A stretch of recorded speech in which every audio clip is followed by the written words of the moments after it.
We'll go to chapter 14 in economics, the factors of production and the sectors of the economy. So when we talk about factors of production, we're talking about resources that helps in the production process. Are you with me? Yes, I'm with you. I'm with you. So for factors of production, we're talking about resources. That's land, labor, capital, and enterprise. They help in the production process. That's why we call them factors of production. So if we have mentioned factors of production, it means there's a need to produce a product or there's a need to provide the service. Do you get what I'm saying here? Yes, yes. Okay. Hold on, please. Okay. Shall we move on now, please? Yes, yes. I'm Okay. here. All right. We can move. Okay, so I said earlier that when we need to talk about factors of production, it means there's a need to produce a good or to provide a service. So without producing a good or providing the service, we need factors of production. That's why we said factors of production are the resources that are needed in the production process. So we start with production now. So production is a process that involves converting raw resources into goods or services. So when you talk about production, basically it means we are converting raw materials into finished goods. Finished and semi-finished. You said what? Finished and semi-finished.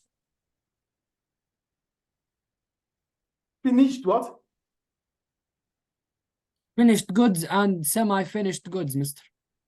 Finished goods or semi-finished goods. Well, whatever it is, because there are some businesses that sell semi-finished goods and there are some businesses that sell finished goods. Whatever the case might be, in as much as you are selling something, a good or a service, it is production. Okay. Yeah, and we wouldn't talk about production until it gets to the final user. So that means the product or the service must be consumed. Okay. So that means goods are produced for the satisfaction of human. Okay, I understand. I think the point is clear, right? Yeah, no, it's clear. Okay. So they said some examples of production include a baker, a light. These are all examples of production. So we just go down, please. Okay. Yeah, they said all of these examples involve using a range of resources to produce goods or provide services. Economists put these resources into different categories called the factors of production. I said earlier that we have factors of production. And when we talk about factors of production, we're talking about the resources that helps us, the input that will allow us to have an output, which is either goods or service. So we need land, labor, capital, and enterprise for whatever we have to sell. I think it's clear. It's clear. Yeah, so we go to land. When we talk about land, land is simply fixed in nature, and it's anything that involves raw materials, that includes natural resources. They are all land. So we say anything on land is land. So for land, it is fixed in nature. It is not mobile. The price rate also doesn't increase or decrease. No, it will appreciate. It will appreciate, but it will not depreciate. No, land never depreciates. It appreciates. Okay. It's always appreciated. Yeah, it appreciates. The only thing that happens with land sometimes is it's diminished. That is the content diminishes, but the value will continue to rise. For example, you have the farms. As soon as you continue to use the farm, the the nutrients on the land would go due to usage. But you could use that land for building. You could use that land for offices. For what? For offices, for companies. Okay. So okay. As a result, land will not depreciate, it will rather appreciate. It will always increase. Okay. Yeah, the value will always increase. Is it clear, please? No, it's clear. Okay. So they said, however, land also includes natural resources such as coal, oil, iron ore, rainwater, forests, rivers, and fertile soil. These are all about land. Some of the land resources used by businesses are non-renewable. And when we talk about non-renewable, it means we can only use them once. They cannot be replaced. Can you repeat that, Mr.? Yes, I will. Land Okay. that we use, some of the resources we use on land can either be renewable or non-renewable. Okay. You know, these resources, they are resources that we have to use. They are economic resources. So some of them, when we use them once, we don't have them anymore. Some we can use them and again and again and again. Yeah, they can be renewed. They can be renewed, yes. So non-renewable are those ones that as soon as we use them, they will completely run out. They will be depleted. There will be no more They of will it. finish. Okay. That is non-renewable. Okay, that's clear. Okay, then we have renewable. These resources, no matter how we use them, they will continue to still be. They will always come back. Yes. They will always be there. Do you get it? But the Yes. problem about these renewables is we need to protect them. Some of them need to be protected. If not, we will run out of them. Like water and stuff like Fish. this. Yeah. Even forests. Okay. When we continue to cut the trees in the forest, one day they will not grow anymore. When we cut the trees, Yeah, when we continue to cut them, they might stop growing because the nutrient of the land will definitely reduce. I told you, diminishing. yes, but even if it comes back, it will consume a lot of time. Yeah, and that time that it's going to consume will not allow us to have it used as at when it is due to be used. Yes, yes. It becomes scarce. Clear. Is it clear? Cost? Clear. Clear. So, and the reward for land is income rent. The reward for land is income rent. Clear. The land? Land, the reward for land is rent. Okay, rent. Okay. Yeah. So we go to labor. Are you there? Yes, Mr. Just sometimes I can't hear you because your voice cuts out. Oh, I think maybe the network. I wouldn't know. I'm trying all my best here anyway. No, it's fine for now. Okay. Okay.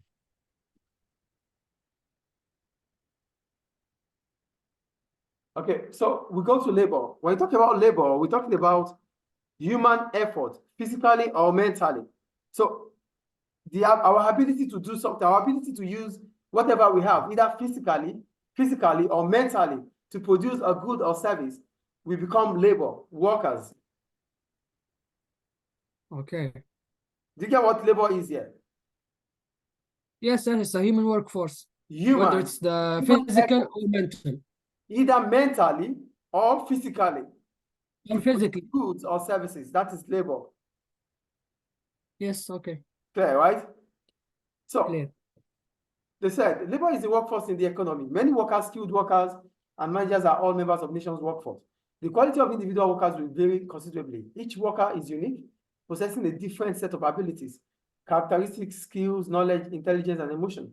The value of an individual worker to a business is their human capital. It is possible to increase the value of human capital through training and education. This will help to make workers more productive. So, like I said, labor is either physical or mental. It could also be the combination of physical and mental. Do you get that? It can be a combination of both. Yes, it could be a combination of physical and mental, yes. I think it's Okay. clear. So Clear.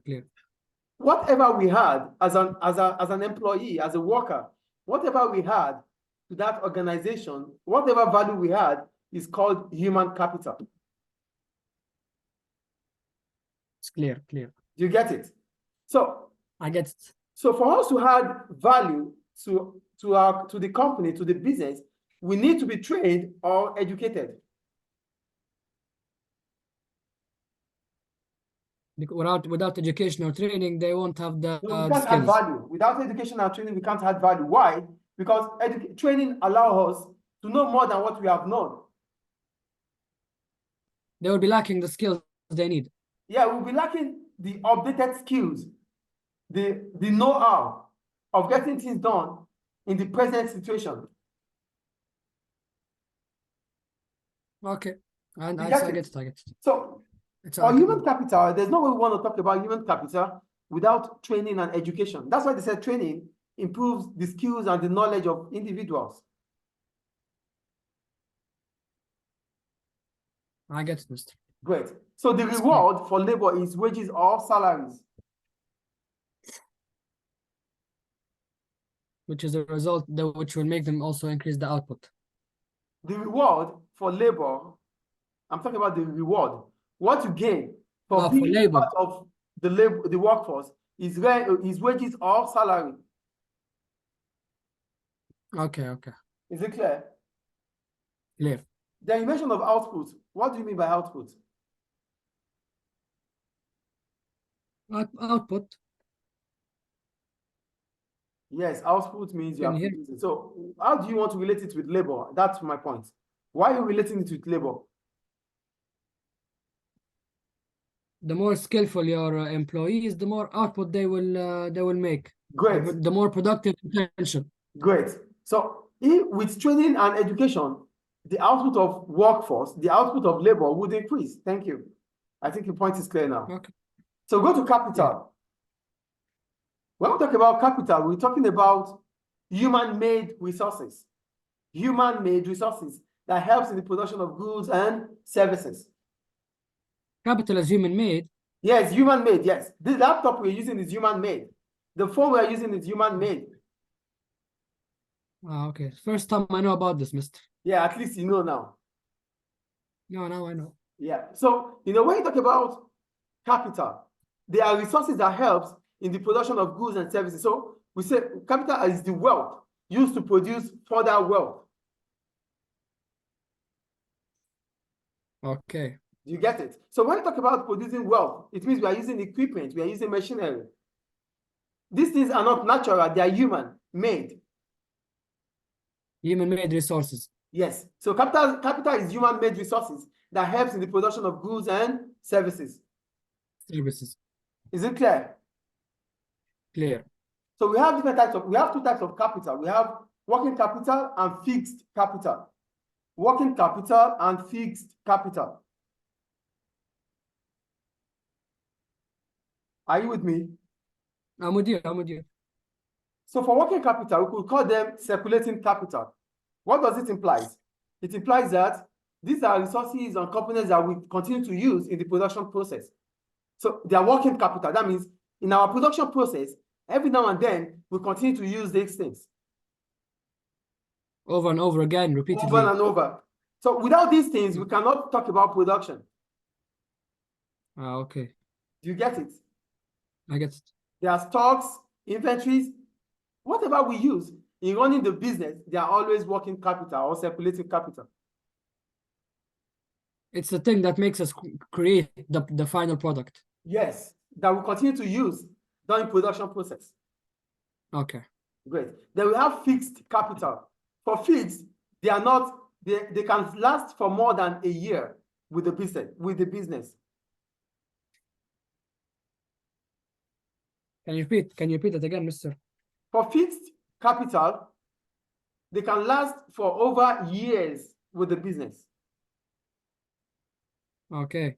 So, Mister, that means that the working capital will not last for over the years. No. We continue to use them. They finish, we buy them again. They finish, we buy them again. Okay. But for fixed, like equipment, like machinery, we don't buy machine every year. We buy one machine and we keep it. Yes, so it is fixed. Okay. Technology is fixed. Yes, this is for fixed capital. Yes. The office, the factories, the shops, the tools, the equipment, they are all fixed. But Mister, can you give me an example of the working capital? Inventory, stocks. The things you own, yani. Yes, the stocks, what we sell. Okay. Clear. Is it clear now? But what we use in making those things we sell are fixed capital. Can you repeat the question? What we use in producing those things that we sell are called fixed capital. I don't understand, Mister. Yeah, Don't let me understand. put it this way. You have a shop, right? Let's assume you have an office, Okay. and you're an accountant. That means you audit for firms. You help other businesses to prepare their financial statements. That means you need an office. Yes or no? You have an office. Yes, this is for land. Yeah, it is fixed. The office is fixed. Okay. Now, every now and then you need the laptop. You use an accounting application for your clients. Yes. This is still an example of fixed. So Okay. the pen you use, the pens you use, the ink you buy for your This is working capital. printer, these are all working capital. Circulating capital. Yeah, they are circulating, yes. So we continue to use them, but we don't change our office. We continue to use these things, but we don't change the photocopier. We only buy papers. So the papers are more of circulating capital too. This is the combination of both. No, the paper you No, use Mister, in printing, the paper you a use in photocopier, Mister. photocopying. Mister, for a photocopier, the photocopier is fixed capital, but the It's paper fixed. is circulating. It's fixed. The paper you use in photocopying is circulating. Yes. The ink you buy is circulating. Yes. The internet you Every- use is circulating. Circulating. Is it clear now? It's clear. It's clear. Great. So we go to enterprise. Are you there?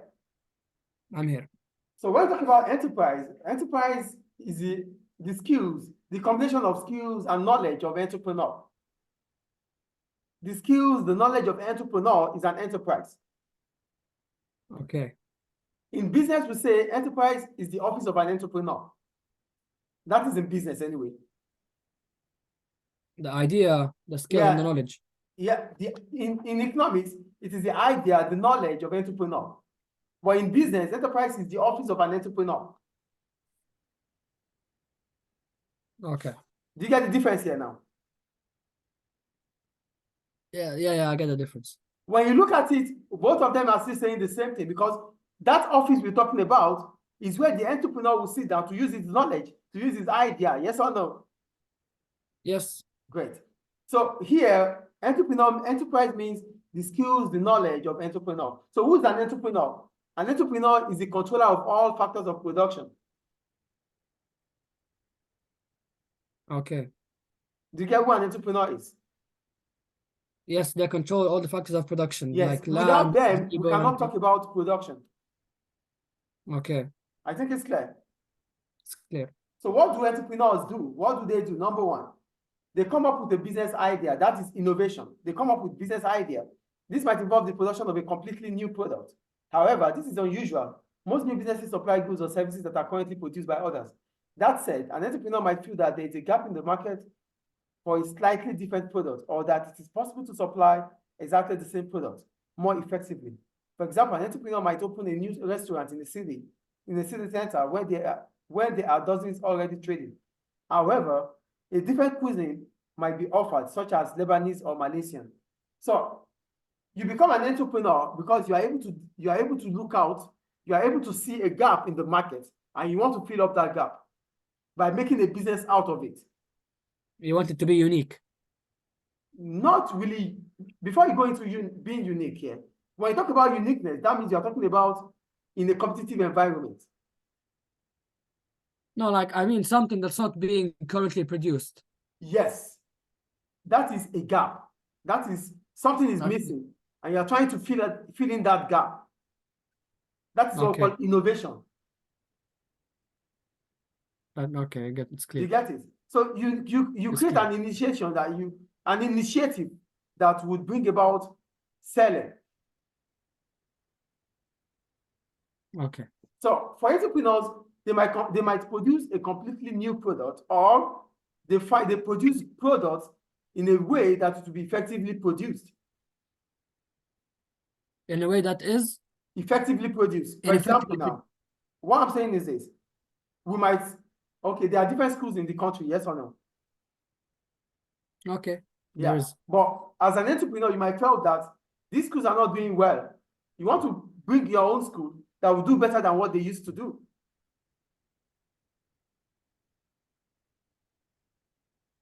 I don't.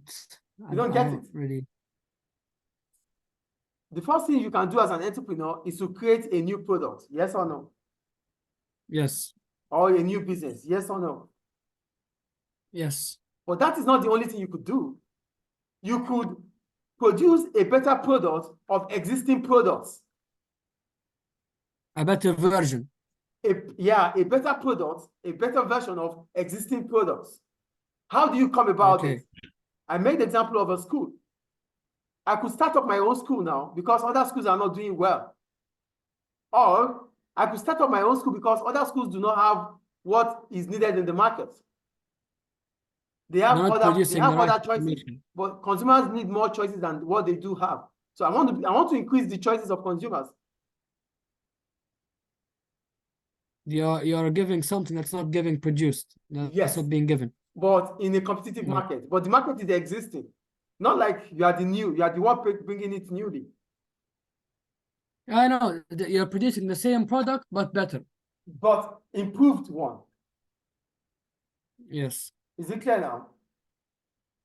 it's clear. So that is what we call coming up with a business idea. The second one, they are business owners. That means they are the ones responsible for the business. They take decisions about the business. Whatever happens with the business, they are the ones that they are in charge. They are in charge of running the business. They are the owners. Clear. So whatever decisions about the business going forward will be done by them. Is it clear? Clear.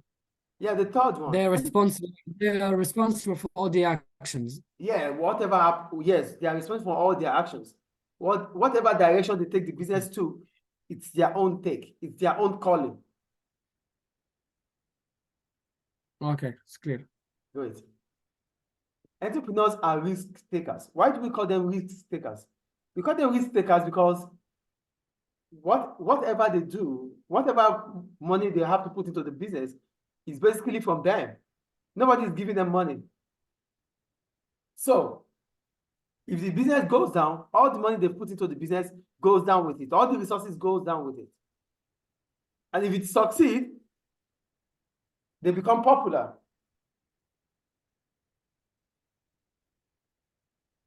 But if it's not, they will fail. It will If fail. they fail, if the business fails, they lost everything.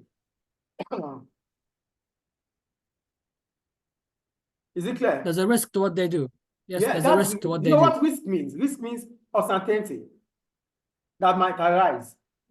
But you can Doing measure something it. without knowing doing something without knowing the certain outcome. Yes, you don't know if it's going to be positive or negative. It's uncertain. It's uncertain. It's clear. It's clear. But there's difference between risk and uncertainty. Do you know that? Pardon? There's a difference between risk and uncertainty. What's the difference? I'll tell you. Just hold on, please. Let me take water. Okay, it's fine. Are you with me? I'm here. Yeah. So when you talk about risk is measurable. You can calculate it. You know the worth of the risk you want to take. But uncertainty, you don't know the outcome. The risk is, for example, you have $500. You could choose to risk 300 out of it instead of the 500. Yes or no? Yes. But what the outcome of the 300 you don't know.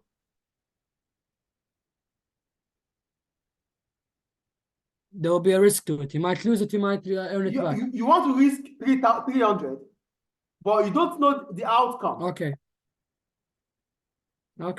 So the outcome is what is uncertain, not the amount you are putting into it. The amount you are putting into it is a decision of you. You made a decision about that. So you can make your risk bigger or smaller. The risk is not about the value, it's about what you're putting in. Yes. So it's your decision. Okay. But Clear. uncertainty is the result of that decision you take,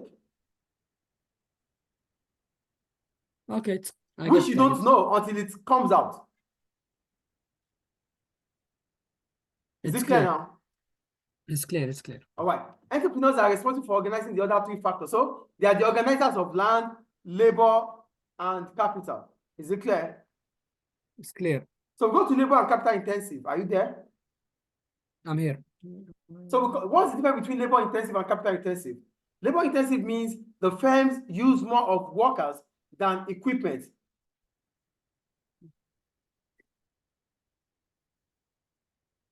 It's clear, Mr. I know this. Okay, Capital and intensive capital is intensive when means, you rely on yeah, capital intensive means you use more of is when you equipment than workers. rely on human workforce, and labor intensive is when you the opposite. It's not that way. Labor intensive means you use equipment, but you're not using, you use more of labor than equipment. Capital is for the equipment and labor is for the human workforce. No. Labor intensive means you use more of workforce than equipment. That's what I said, Mister. No, You it's use not the same. human workforce for the You intensive. said relying on labor force. That is not the meaning. Human workforce. No. You have to, you use more. It's Listen, wrong. listen to me, please. A lot of students get zero because of this definition. Labor intensive does not mean it is only labor. It means more of labor, less of equipment. That is the definition. They use both, but they rely more on labor, humans. Yes, that is the definition. If you only write about being labor intensive, it means using workers. It is wrong. You'll get zero. Yes. Oh, okay. Capital intensive means Tamam. you rely more of equipment than using workforce. There's no company in the world that would not use workforce. There's no company in the world that will not use capital. Yes or no? Yes. So we They will use more. They will we use rely both, more but they on will... one than another. And that defines what Yeah. we have, either capital or labor. Is it clear now? It's clear. Great. So we go to the primary sector. When we talk about the primary sector, we're talking about the sector that deals with the extraction of raw materials from earth. Clear. Okay. Examples is agriculture, fishing, forestry, mining, and quarrying. They are all primary sector because they extract raw materials. Any question about that? No. We go to secondary sector. For the secondary sector, what do Wait, they Mister. do? They convert raw materials into finished products. Mister, what's the definition of quarrying? Quarry means the stone, the limestones. Limestones. Yeah, the breaking down of limestones is done in the quarry. Okay.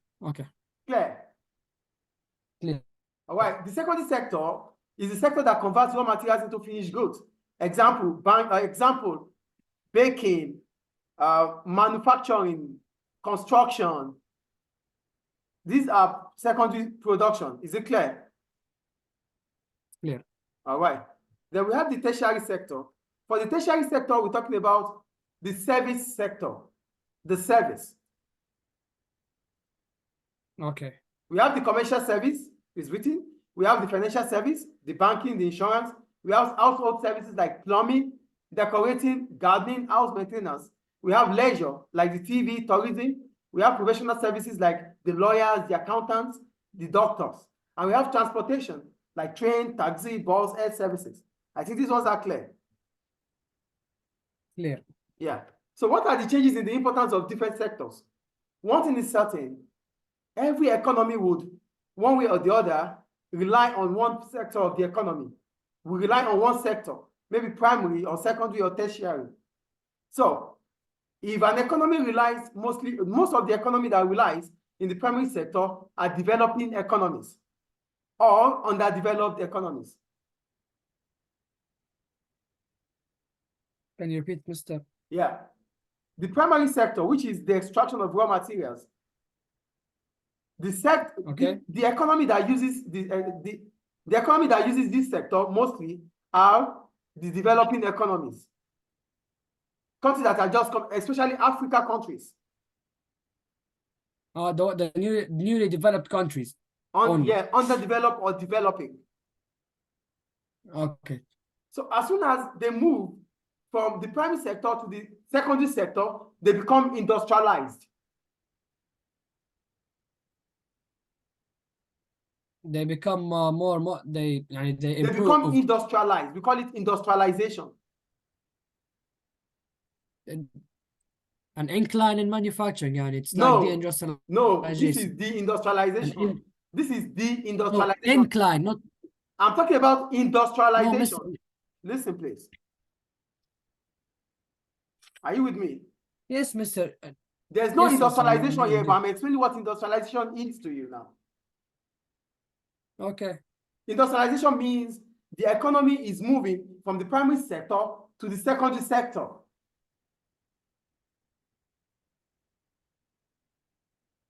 Okay.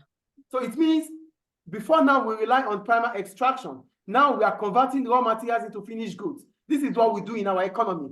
That means we are becoming industrialized. Okay. So industrialization is the the process. Industrialization is the process of a non-industrialized economy to become industrialized. So you're moving up in sectors, yeah. You are moving from the primary sector to the secondary. That is industrialization. Yeah, you're moving up in sectors. Yes, to the secondary. Clear. So, as soon as you become developed, there comes deindustrialization.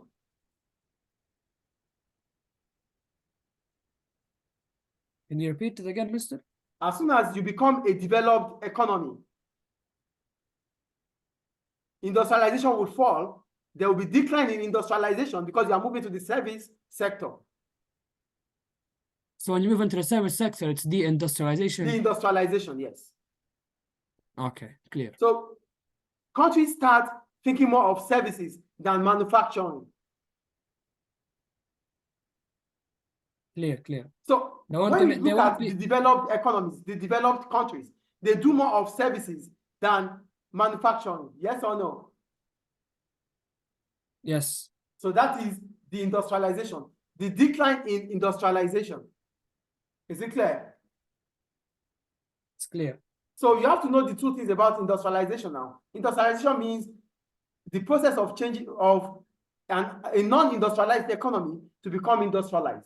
That is industrialization. And for deindustrialization means the economy is moving from industrialization into the tertiary sector. There is decline in the manufacturing sector because of an increase in the tertiary sector. Is it clear? Okay. So what are the reasons why we have deindustrialization? Number one, people may prefer to spend more of their income on services than manufactured goods. These days, people think about tourism. These days, people think about banking. These days, people think about insurance than buying goods